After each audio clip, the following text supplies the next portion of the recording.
ouders die gaan natuurlijk niet zeggen van ja, ik heb een kind mishandeld als dat nog niet bekend is of ik heb het misbruikt. Dus het wordt heel vaak ontkend. Dat kan concentratieproblemen geven op school. Dat kan maken dat kinderen heel opvliegend worden, dat ze snel boos zijn. Het kan ook uitwerken op de slecht slapen en nachtmerries hebben.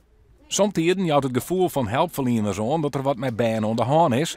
Maar zoals dan ik bewijzen is in gewoon geval dreig. En komt jaren later nog eens aan het licht. Ik hoorde een keer van de kinderarts in het ziekenhuis.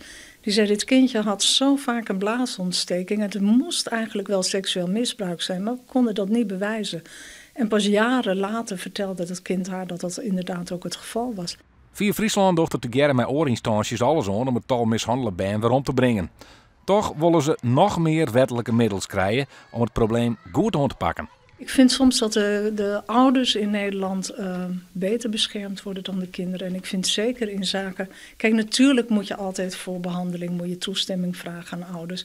Maar als er vermoedens zijn van seksueel misbruik of kindermishandeling... vind ik eigenlijk dat we ook in Nederland gewoon dat onderzoek moeten kunnen doen. Op zijn minst of een kind getraumatiseerd is. Aan de andere kant hebben we ook... laat ik zeggen, praatgroepen voor kinderen die huiselijk geweld hebben meegemaakt. En dat is voor kinderen heel belangrijk, omdat ze heel vaak denken dat zij de enige zijn die dat hebben meegemaakt. En om dan ook te horen van andere kinderen dat zij het ook hebben meegemaakt, dat alleen al is een grote opluchting voor kinderen.